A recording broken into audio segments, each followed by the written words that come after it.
Okay, good morning everyone. Uh, can you hear my voice? Can you see my screen? Yes, sir. Yes, sir. Okay. So this is a continuation of the Laplace transform, no? The topic natin, which is the initial value theorem and the final value theorem. Before we go on with the inverse Laplace transform and the linearity, completing the square and translation, and of course the partial fraction. So initial value theorem and final value theorem is uh, part of the Laplace transform wherein if you check later on, if we will check our solutions, we will use the inverse Laplace transform of it. So same goes with uh, Laplace transform na mga problems natin. Okay. So we have here the initial value theorem. It states that if a function of a time domain and its derivative are Laplace transformable, so paano mo ma-determine kung Laplace transformable siya? So, of course, we will look at the given equation or the given function wherein it can be categorized based sa atong nga Laplace transform table. And so, then you can check now if that is Laplace transformable. So for the initial value theorem, this is defined by this equation. So I have here the limits. So para madali sa inyo, no? So ang atong initial value theorem, iano ta lang siya sa limits. And then yung complex frequency domain natin, yung S natin, will be convert or it will be approaches to infinity. Sa final value theorem niya, yung S natin approaches to zero. Okay, so initial value theorem, infinity. Pag final value theorem, zero yung complex frequency domain natin, yung S. So we will just use this equation. Okay, so that is the limits of the function of time domain where t is approaches to zero is equal to, ito yung equivalent niya. That is the limit of the complex frequency domain multiplied by the function of or the Laplace transform of the frequency complex frequency domain. Wherein yung complex frequency domain natin approaches to infinity. Yan. So we can prove this one using the theorem number 4 of the Laplace transform, or that is the transforms of derivatives. Yan. Wherein yung function of time natin is continuous function of exponential order. So we derive it. Okay. So we will take a look at the example. So meron tayong dito ng example. So determine the initial value of a function given the corresponding Laplace transform. So we have here that is given with the frequency domain or complex frequency. So that is equal to 4 times the s plus 2 quantity over the s plus 2 quantity squared plus 25. Okay. So for our solution here,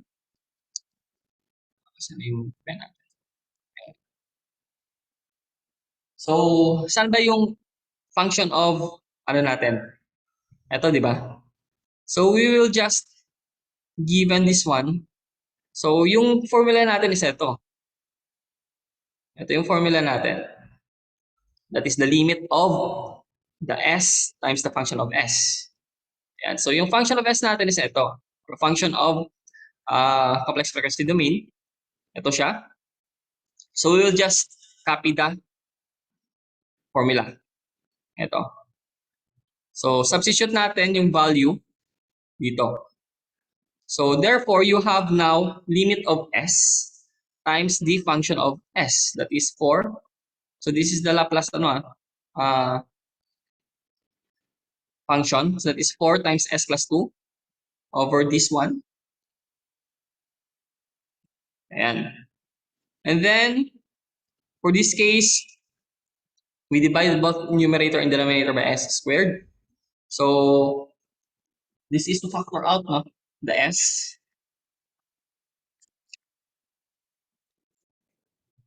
Okay, so mawala na yung So, dito, minultiply natin to, di ba? Ito. So, dito. Multiply yan. And, dito, in-expand natin. In-expand natin to. So, you have now your 4s squared plus 2s over s squared plus 4s plus 29. Then, divide both sides or divide both numerator and denominator by s squared. So, makancel out na to. How about ito? 2 over s na to. Dito 4 over s and then 29 over s squared. So, divide natin both numerator and denominator. So, you will have now your 4 plus 2 over s over ito s squared divided by s squared is 1. Hindi pala ito nag-cancel out. No? Hindi pala nag-cancel out. So 4 over s plus 29 over s squared. So here we apply the limits by substituting the s by infinity. So take note lang that 1 over infinity is 0 or any number divided by infinity is 0 and infinity squared is the same as infinity pa rin. So substituting, so that is 4 plus 2 over infinity all over by 1 plus 4 over infinity plus 29 over infinity squared. So this one is 0, this one is 0, this one is 0. So you have your 4 over 1 or your final answer is 4. Ayan. So sa initial value theorem, just take note that any number divided by infinity is 0 and infinity squared is still infinity. Ayan. So we can check this one later on pag punta na natin sa inverse Laplace transform. So we will go back with this later on. Check natin kung tama ba with the use of inverse Laplace transform. So we will go to the final value theorem. And so it states that if the function of time domain and its derivative are Laplace transformable, then we have the final value of the function of infinity of the function of time domain that is equal to the limits wherein yung S natin, yung frequency domain natin, or complex frequency domain natin approaches to 0. So the same process with initial value theorem, pero yung pinagkaiba lang dito is yung S dito. Okay? Sa initial value, we have the infinity one, and for the final value, we have 0. Yeah. So again, with the use of theorem number 4, we can prove this theorem or the final value theorem. So let's go back with this one. Let's take a look for this example. So find the value of a function. Find the final value of a function given the corresponding Laplace transform. So this is just very easy, no? Substitute mo lang yung s 0, di ba? So that is the limits of a function. Ito lang.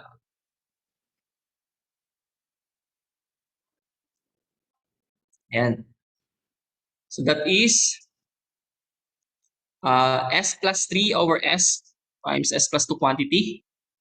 So here, if you evaluate this function, the s is cancelled as s approaches to 0. Siyempre, 0 times 0 is just 0. 0 divided by 0, or that is 0 plus 3 over 0 plus 2. So you have 3 over 2. So 0 times 0, 0 to, maging 0 din to. Ayan. So you have your 0 plus 3 over 0 plus 2. Or that is 3 over 2. So ito na yung final answer mo. So we can also check this one using the inverse Laplace transform. No? Okay, so i-check natin ito later on. Okay, so question with regards sa initial and final value theorem.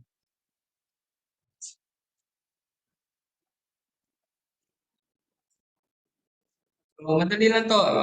Sige, let's try another example. Uh, Try natin yung function na, let's say, voltage, no? Of frequency domain that is equal to, let's say, s plus 6, s plus 6 over by, let's say, s cube, no? S cube plus, say, 5s. 5s. Ayan. So using the final value theorem, we'll just use the limits, no? So the function of s here, so substitute natin into infinity, that is equal to the limits of, this is based on ano uh, dito, ayan. So that is the limits of this function. So that is s plus 6 over by uh, s squared, s cube plus, ano no, s cube plus 5.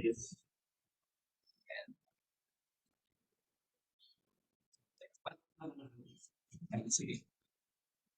So this is, to simplify na lang natin to, so this will be as s squared plus 5.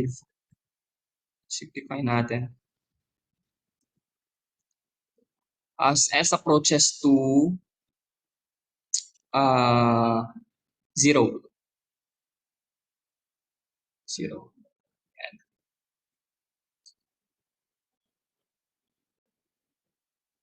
So, i-multiply pa rin natin. So, that is, ilan to? So, that is 0 plus 6 over 0 plus 5. So, ano lang. Or you have value of voltage, the function of infinity. That is 6 over 5 volts. 6 over 5 volts, or that is 6 divided by 5, that's 1.2. 1.2 volts. So, ito na yung answer mo. Ayan. Okay. So, let me check. Check muna natin.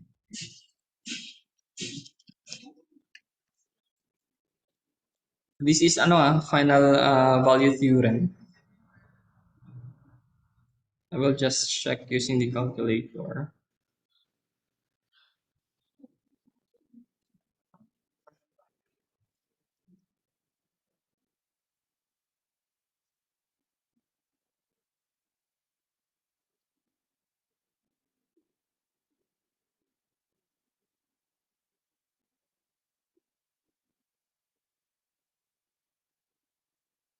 Tingnan natin kung tama. Pero we will check this one using the inverse Laplace transform. Yung mga example natin.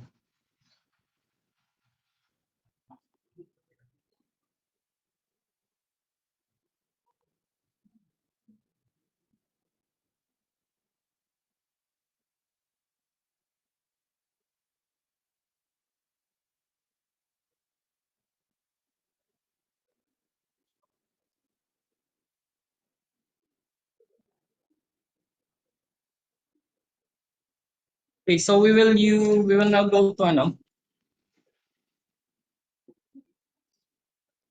We will check that later on sa using the inverse Laplace. Okay, so we use the inverse Laplace transform sa itong example. I think the partial fraction. Partial fraction.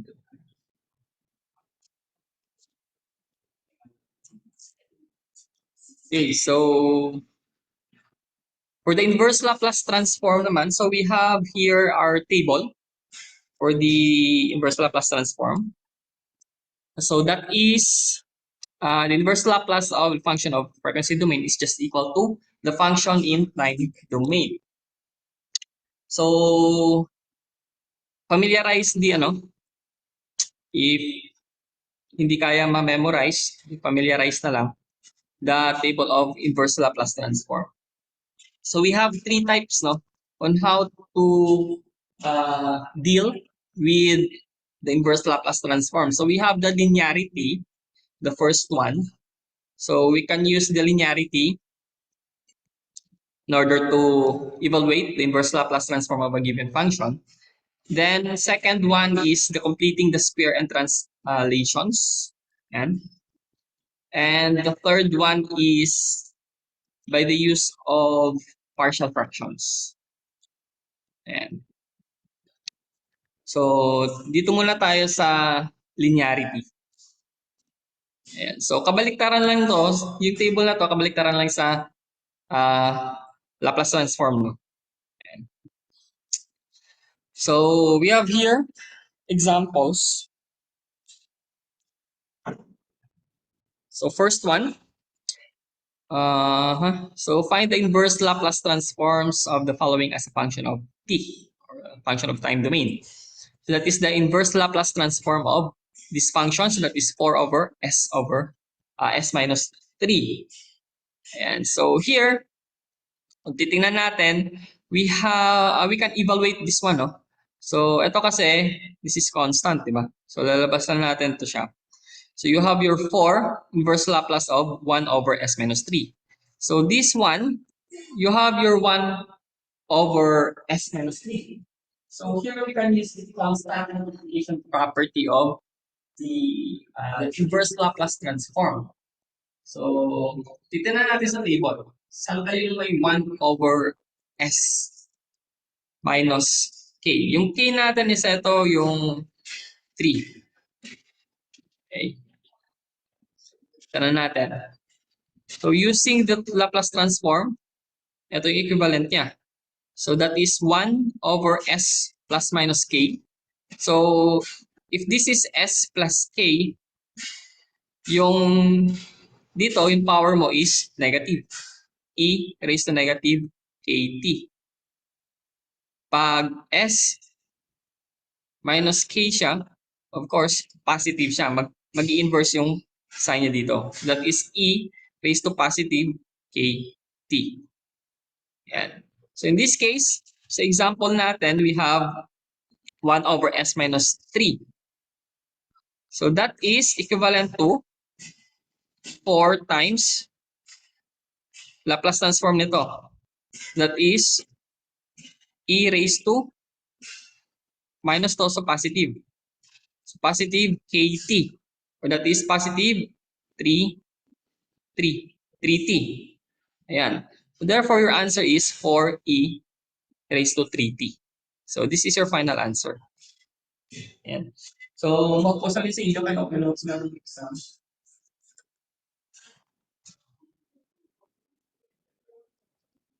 So, let's try another example. Ito. So we have inverse Laplace transform of a function 3s over s squared minus 4 quantity. So yung function na to, we can simplify this one. So we have 3s over s squared minus 4. So this is just equal to, may 3 pa na ito yung, kasi constant. So you have your 3 inverse Laplace transform of s over s squared minus. So we have your s squared here. And then we have your constant here. So pwede siya ma-square, di ba? So you can 2 square this one. Yan. Para makakita kita para magiging Laplace transformable siya. Yan. So based on the table naman, so we will check that is s over s squared minus k. So constant natin to. Squared. So s over s squared. Saan ba to? Ito? Ito ba? Minus, minus 2 squared. Tama. So, ito. So, we have the inverse value of cosine HAT, or that is 3 times cosine. Ito lang ah. So, ito siya. Cosine hyperbole 80. 80 ba? Ito. A pala, hindi siya K, no? Ayan. So, yung A natin is, delete natin to. So, yung pambura. This is your A. A pala to, based sa table of inverse Laplace transform. So, you have your 2t. Ayan. Or, ito yung final answer mo. Ayan.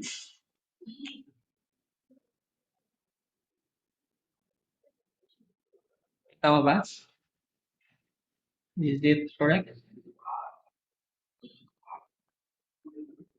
So, let's take another example. Ito. So, this is another example. So, you have your 4 times inverse Laplace of 1 over S3. So, 1 over S3, titingnan lang natin sa table natin kung ano yung equivalent value niya. So, that is 1 over S lang, di ba? 1 over S.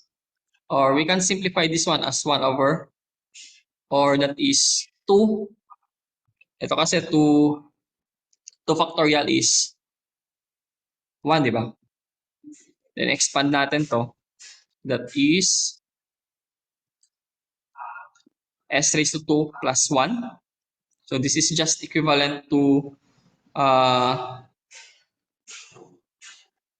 S raised to 3. Ito. Wait, tignan natin.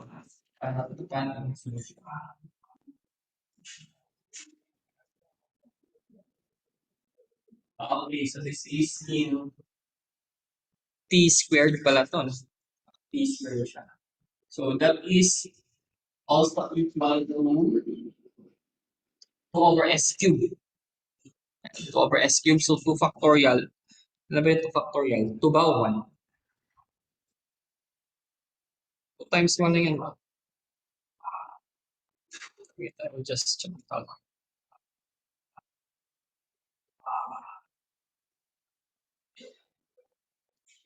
Ilan yung 2 factorial natin?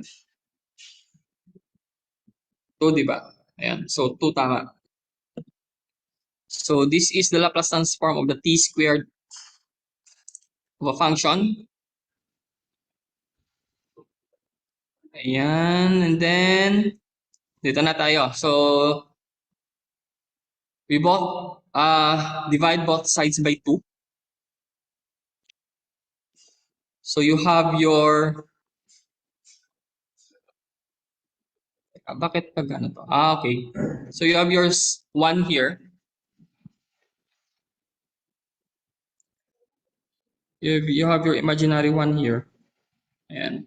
Then, divide natin both sides by 2. So, divide natin to by 2. Then, dito rin, divided by 2. So, you have now your 1/2 Laplace transform of t squared. That is equal to 1 over s cubed. So, ito. Ito na yung inverse Laplace transform mo. So, pwede na natin i-evaluate. Okay, so, therefore, you have now your 1/2 inverse Laplace transform of the Laplace transform of ito. Ayan. And that is equal to inverse Laplace transform of 1 over s cubed. But if you multiply the inverse Laplace transform to a Laplace transform that is equal to 1. So now to substitute lang natin. So that is 4 times 1/2 t squared. Ito magiging 1 na to. or that is equal to 4 inverse Laplace of 1 over S cube. So yun pa rin. And then, so divide both sides natin. So divide to. So that is,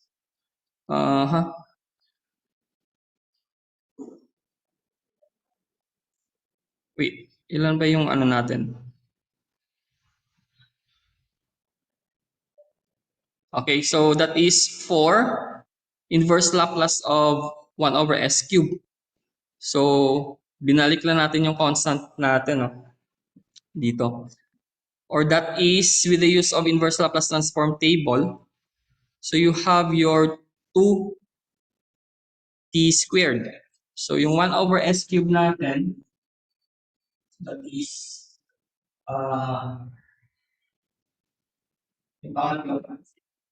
ito,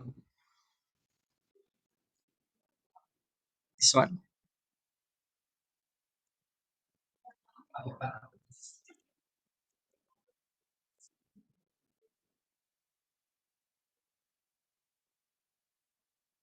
So, ito. So, we have your 2 minus 1 factorial here.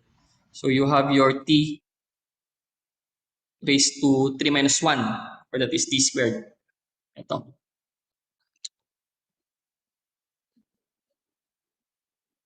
So, you have your 4 divided by 2, that is 2. Then the inverse Laplace transform of this one is, that is k, or that is t s minus 1, or that is 3 minus 1. Or that is 2 times t squared. So, parang nagkagulo lang dito, no? Dito sa part na to. Because, in this case, no, so hindi mo siya ma-evaluate kaagad if you cannot transform it first, no, into a transformable form. Kasi may constant tayo before sa labas, before yung in-evaluate natin yung inverse Laplace na function. So we determine first the Laplace transform of function t squared, wherein yung equivalent niya naman is 2 factorial over s raised to 2 plus 1. So this is the equivalent Laplace transform value of t squared based on the table of Laplace transform. Okay, so this is based on the table of Laplace transform. Then we evaluate thoroughly. So that is wherein we divide both sides by 2. So you have your 1/2 times the Laplace transform of t squared. So that is 2 factorial over s cubed na. Ayan. And then saka natin siya sinubstitute dito. Ayan. Okay, so let's have another example.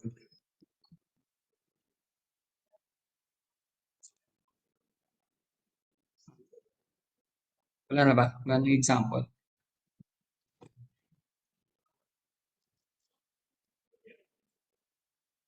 So let's say, wait, I will check some examples. Ayan, ito.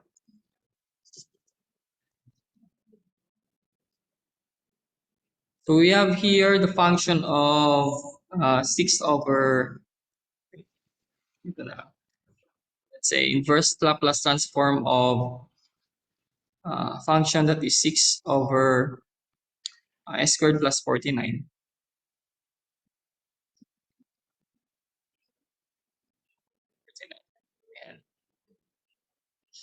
So we will evaluate this one. So ito magiging, pwede siya maging ano, di ba? 7 squared. Tama. Pwede siya magiging 7 squared. So divide lang natin both sides. So paano natin siya maano? So we can fix this expression. Multiply natin by ano? By 7, no? Multiply and divide natin by 7. So this is just a 7 squared, di ba? So eto labas natin. So you have your 6 inverse Laplace transform of 1. Kasi ito, di ba, pwede ito maging 6 times 1. It's just 6, di ba? So yung 6, labas natin. So matitira yung 1 dito. So you have your 1 over s squared plus dito, magiging 7 squared. But we need to multiply this equation by, divide by 7, I mean. So you have your expression. So labas natin yung 7. That is 1 over 7. So that is 6 times 1 over 7 inverse Laplace transform of this equation.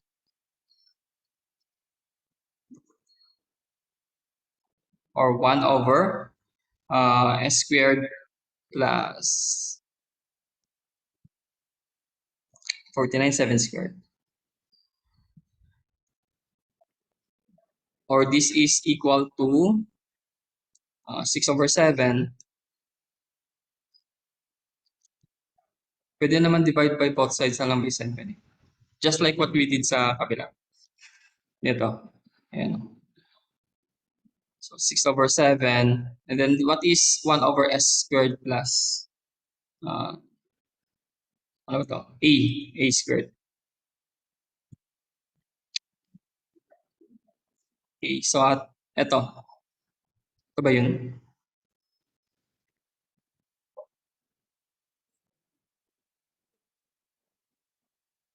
Pero wala tayong ano, di ba? We don't have the value here. 1 yung value natin. Okay, so we multiply it, no? We multiply it by 7. Both numerator, and then divide natin by 7. So, in this case, okay. So this will become 7 na pala. So, this is 7. So we multiply and then we divide. Okay, so multiply and then divide. So that is, you have your k. So hindi siya pwede magiging 1 over ito. Okay, so ito siya yung answer kasi. So that is 6 over 7 sine kt. So yung k natin is 7.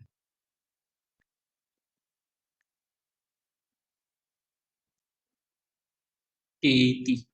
Ayan. So ito yung answer natin. Ayan.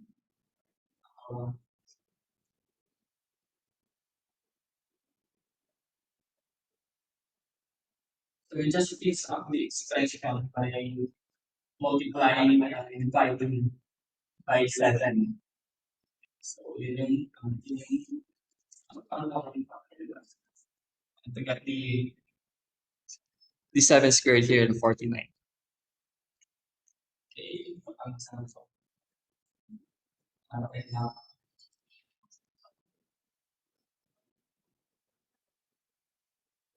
Kasi classes ko din naman, just,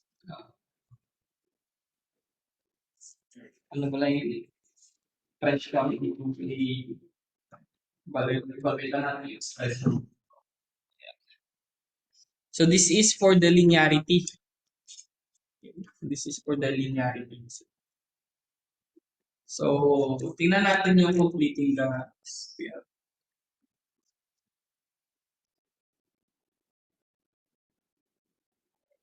Tingnan natin yung completing the square. Ayan.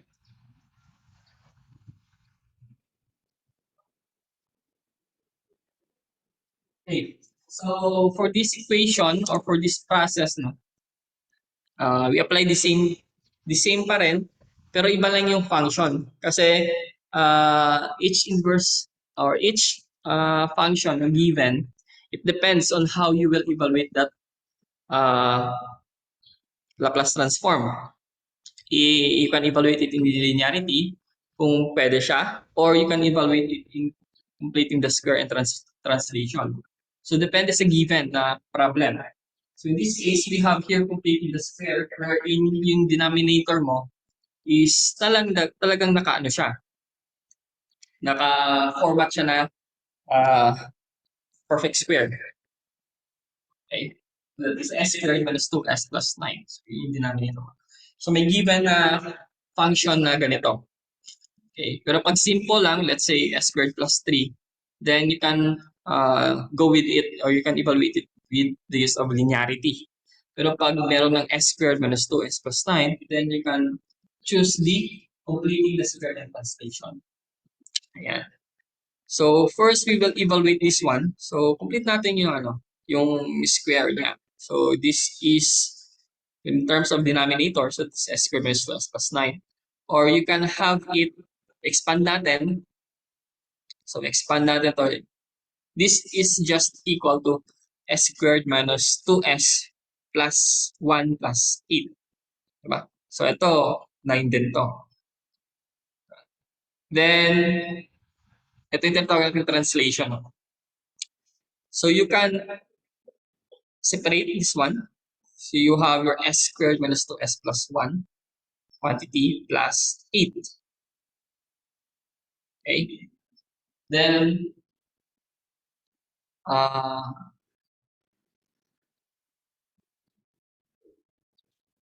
evaluate this equation. So factor out. So that is s minus 1 quantity squared. Ito. Pag in-expand natin to, ito siya. Then for this case, so bakit in-square root natin tsaka in-squared? So the same lang din siya, di ba? Pag in-square mo to, makancel out din pa rin yung squared tsaka yung square root. Tama? So isi-squared mo yung 8, then isi-square root mo siya. So it's just the same as 8 pa rin. Okay, so parang gumawa lang tayo ng equation wherein same pa rin yung value niya pag in-evaluate natin. So we will substitute this to the problem. So ito na yung sa-substitute natin dito. Okay? So before you evaluate this kind of a function, you need first to complete the square by the use of translation. So nag-translate na tayo dito. So you now have 2 over s minus 1 squared plus square root of 8 quantity squared. But here, take note that square root of 8 over square root of 8 is just equal to 1. Okay. So therefore, we can evaluate or we can now translate it dito sa kabila. Okay, so this is in so dinivide na natin. Okay, so transpose na natin dito sa kabila. So that is yung yung constant. That is 2 equivalent is 2 multiplied by 1 over square root of 8. Yan. Then, take the inverse Laplace transform of the function wherein yung numerator na natin dito is your square root of 8 over this denominator. So that is s minus 1 squared plus your square root of 8 quantity squared. Ayan. Or this is just 2 over square root of 8 and then inverse Laplace transform of this function, square root of 8 over s minus 1 quantity squared plus square root of 8 quantity squared. Or in this case, we cannot evaluate this one. So, eto, it will be your k. Eto, it will be your k as well. So, therefore, this is just sine. Okay? So, you have your 2 over square root of 8. How about ito? Bakit nag-e-raise dito? Ayan. So, this is 1 over, separate lang to. Separate lang to. So, this is 2 times 1 over square root of 8 multiplied by the inverse Laplace of 1 over s minus 1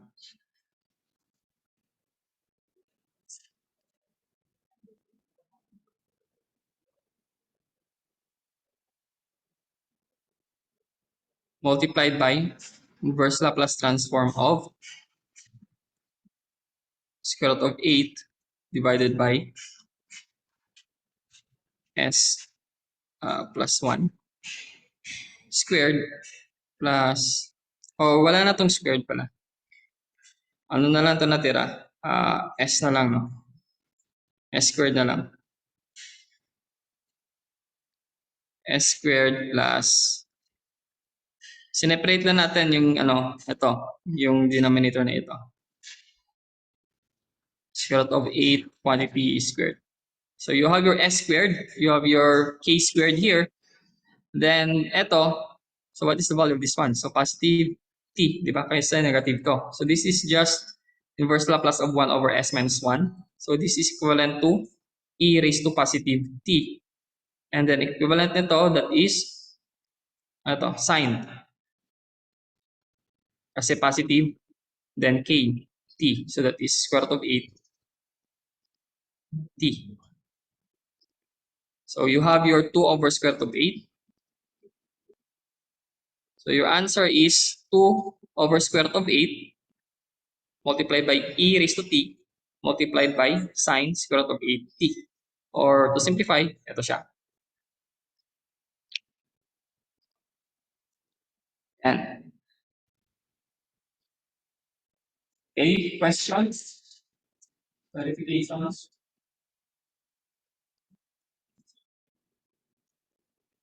So we have here another example. So that is inverse Laplace of 5 over s squared plus 4s plus 6. So again, we will do this one. Simplify this one. We will complete the square, then translate natin. So this is just the same classes as the previous example. Okay, so we have your s plus 2 squared now, plus square root of 2 quantity squared. So ito na yung substitute natin dito sa denominator. So you have your 5 times 1. Ito pa rin siya. So transpose pa rin. So you have your 5 times 1 over square root of 2 times the inverse Laplace transform of your numerator here is equal to square root of 2 now. Kasi wala na, di ba? So, ito yung kanina rin sa example wherein we multiply and then we divide. Okay. So, this is inverse Laplace transform of, matira na lang dito is square root of 2 over, how about this one? So, pwede rin itong ma-separate, di ba? So, separate natin later on. So, you have your s plus 2 squared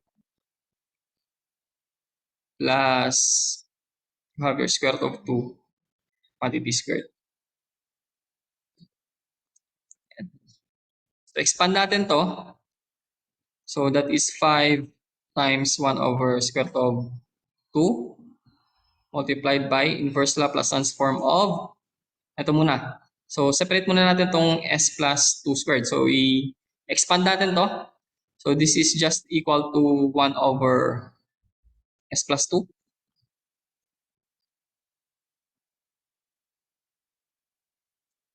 Yan. Multiplied by, this is just inverse Laplace transform of, ito na.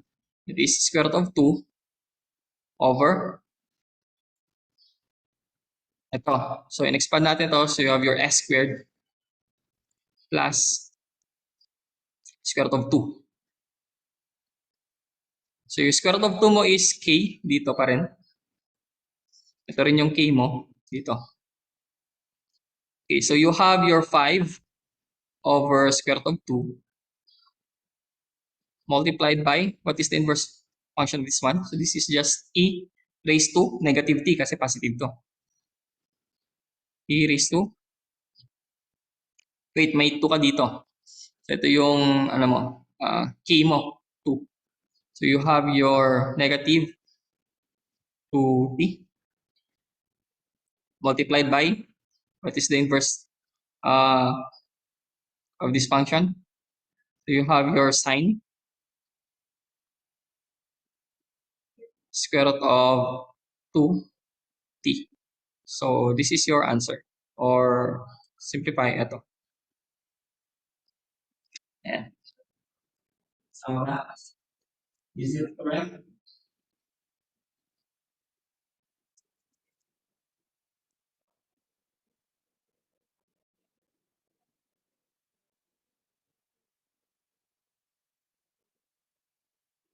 A. So we have here another example. I think this is the last one. Okay, before we proceed with the partial fractions.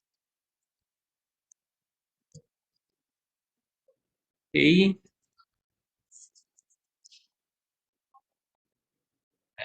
So, ito. Tingnan natin. So, the same process. We evaluate this one, yung denominator natin. Okay.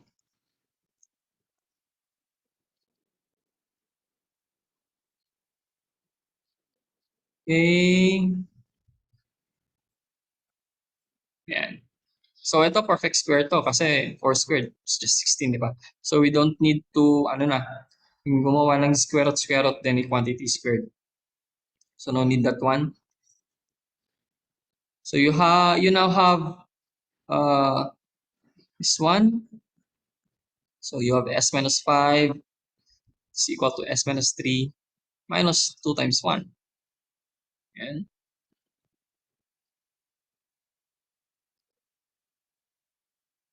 Okay, so, this is now your, ito na yung ano mo, ito na yung denominator mo. And then, ito naman yung numerator mo. Yan. So, tama naman, di ba? In-expand lang to. That is s minus 3 quantity multiplied by negative 2. Or that is minus 2 times 1. Yan. So, this is just the same as s minus 5.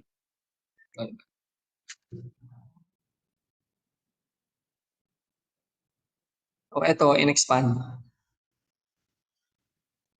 Tapos, ito, kinuha natin yung perfect square. Then, translate natin. So, ito na siya. So from your algebra, that is a minus b quantity over x. This is just equal to a over x minus b over x. So, saan ba yung a minus b natin? Siyempre ito. Okay, so dalawa yan. So, ano na to? You have your s minus 3. Diba? So, separate to. So, separate natin to. Ito. Yung numerator lang naman yung separate eh. Separate lang yan. So, inverse Laplace transform natin yung s minus 3 over this denominator. And then, separate din natin yung b, yung 2 times 1 over this numerator. Yan. Yan, ito pala. So, now you will have, okay, so s minus 3 over s over 2 over 4. So, this is just your constant natin, yung negative 2, lipat sa labas. Then you have your 1, that is 4 over 4, that is 1. Yan, 4 over 4, that is 1. So, dito siya. Then, 2 over 4, that is 1 half. So, magiging negative 1 half na lang to. Then, proceed with the inverse Laplace transform table. And so, do we need to, ano din? Naintindihan nyo? Nag-gets nyo hindi guys? Dili na part? Or do you still need to one by one?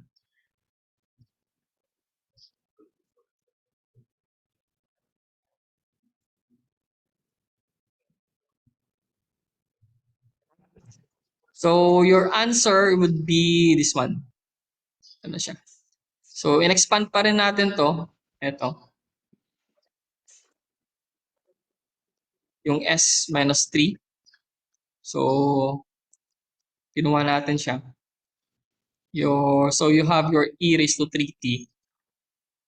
Then that is s squared. Ito kasi pag in-expand mo to, this is just inverse Laplace transform of 1 over s minus 3. And then this is just multiplied by inverse Laplace of ito. So of course, this is just 1 pa rin over s squared plus 4 squared. So ito, t, e raised to 3t. And then ito would be your cosine 4t. Ayan. Then ito naman, yung negative 1/2 is dito. So yeah. Then the same lang din. Ito, expand pa rin to. That is inverse Laplace of 1 over s minus 3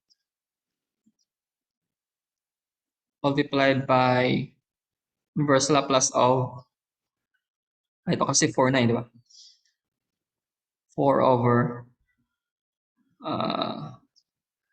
s squared plus 4 squared. Ayan. So ito, this will be your 1/2 or this is your E3T. Ito siya. Ito. And then ito, Laplace transform nito is sine 4T. Ayan. Hindi pala to ano. Tama. Ayan. Tama ba? Wait. Check natin.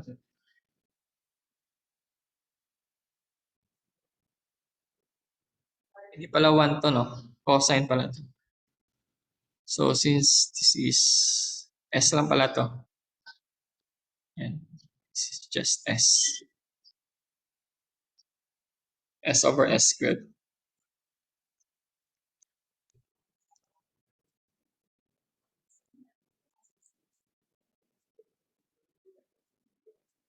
And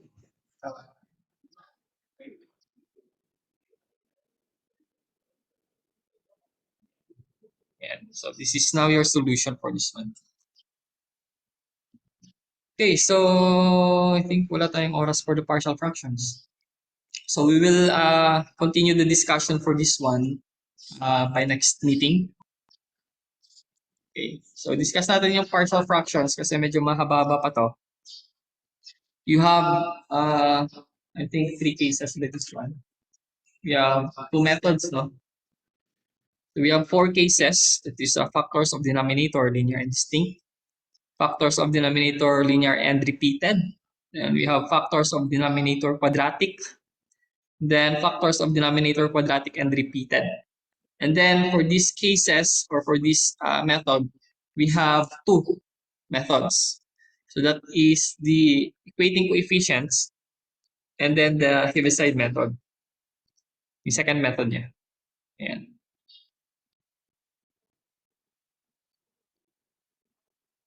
Ayan. So we have also the method of differentiation. So medyo mahaba-haba pa to. So I think 1 hour for the next meeting ulit. Okay. So your exercises for this module is posted naman. You can start evaluating those initial value and final value theorem. Then for the inverse Laplace, I think you can apply with the linearity and the completing the square and translation. Then iwan nyo lang muna yung yung completing the yung partial fractions, iwan nyo lang muna sa evaluation nyo sa exercises. So questions, clarifications before we end our discussion?